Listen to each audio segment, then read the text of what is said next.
I think passion. I think conflict, and I think reward. There are many paths to walk through the night. It's not always the most powerful who write history. It's the ones who survive. I'm tired of being a spoke in the wheel.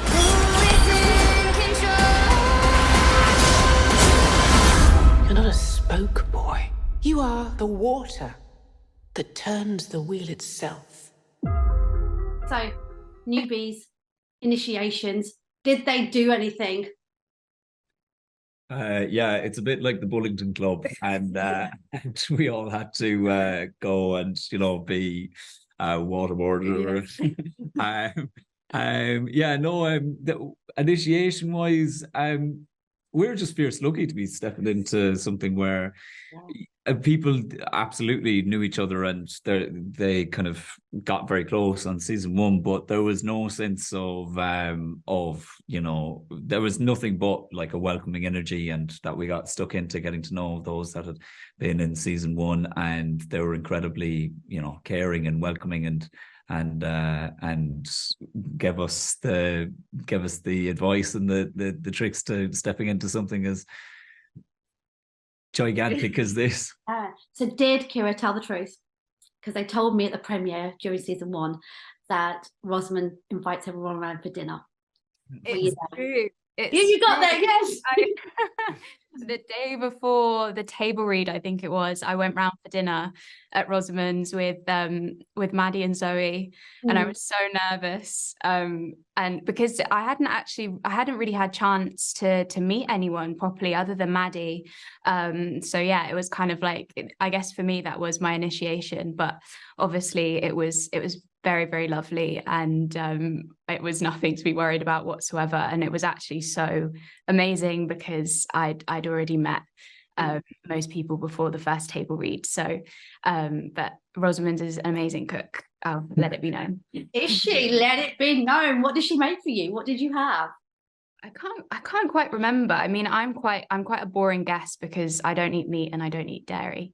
But I definitely had something amazing. I think it was some kind of potatoes and vegetables, and I just remember it being delicious. It's all about the seasoning. It's all about what she puts into it. Ceara, I was talking to Marcus and he said something really interesting. He said wardrobe has been completely stepped up this season. It's a good time for you lot to join. He said he has adopted wearing high-waisted trousers because of his character, and he loves that.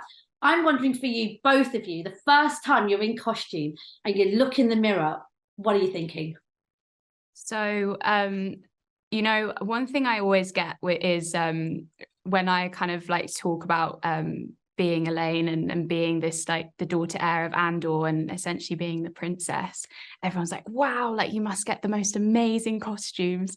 But because she's in the White Tower and she's training to be a novice, she is in a white dress, and she's stripped right back to basics. And as much as I'm sure Elayne would love to be in the most elegant gown if she could be, but so it was really kind of a strange thing to kind of look in the mirror and see myself in this white dress with this kind of Elayne hair, and also kind of like then bumping into Maddie, who's in exactly the same white dress. And it was just kind of this, but you would think that kind of a plain white dress would be so boring, but like our amazing kind of costume designer has made it like so intricate and like all the tiny details, and you just kind of are like, wow, like it just feels so it just really transports you to kind of where you're supposed to be. And so sadly it wasn't the kind of exciting red and gold gowns I maybe thought I'd be wearing, but I'm very happy with my little white dress. Well, there's a lot of books, and from what I understand, we might actually potentially get 8 seasons, so you've got time to explore that wardrobe. Yeah, absolutely. And what about you? How did you feel when you first saw yourself? When I first saw myself in costume, yes. I mean, what was really useful about the costume, it's one that, you know, fans will already know. It's a costume that's carried on from season 1.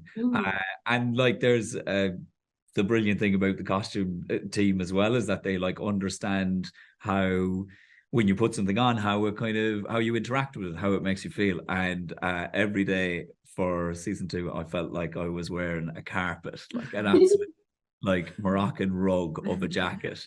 And but I think it helped kind of like with there's a whole sense of like weight and kind of heaviness and sense of responsibility. Like I felt a little weighed down wearing it, which kind of helped me.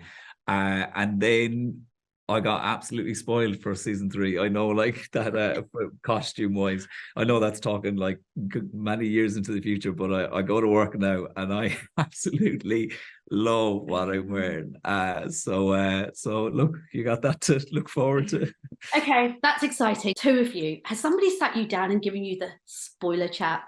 Like, how scared are you about saying something you're not supposed to say? Because nobody tells you about this stuff when you're actors. You just want to do these shows and put them out and talk about them, but there's so much secrecy. So, Ceara, you're looking like, yes, Max, go on. I would honestly say it's one of the hardest things about that I've found filming season 2 is keeping everything a secret.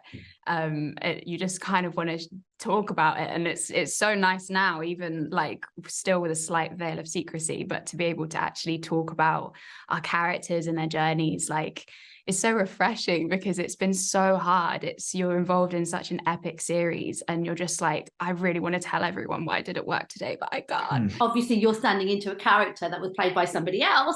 So are you like, oh, what's going on? Yeah, geez, if I stopped and thought about it for even 10 minutes before I started the job, there would have been plenty of reasons to be overwhelmed and daunted. But it was such a rush of kind of a whirlwind starting this job that I thankfully didn't allow myself much time to stop and think. But all of those things that kind of would be daunting, like the size of the project, the scale, and how much people care about it. I think they kind of help you to focus, I think, in a sense. Like it was great kind of when I got the job, I got to tell people that actually I'm doing this thing in Prague, it's called The Wheel of Time, and they were like, oh geez, I love those books and I grew up with that books and you're playing this character. And then you kind of go, right, I have to pull my socks up. Like it's actually there's plenty of stakes. So yeah, there were reasons why it could have been daunting, but also I think, once you're on set, there's such a great sense of you're being supported by a wide network of all the people that are behind the scenes and the crew and the different departments, that there's not loads for you to worry about except, your stuff on the day, like your scenes and what you want in the scenes from the other character. And that made it feel, I felt a lot of relief that it's something as huge as this also allowed us to be very kind of focused and intimate. Guys, enjoy this ride. Absolute pleasure to talk to you both today. Thank you for the chat.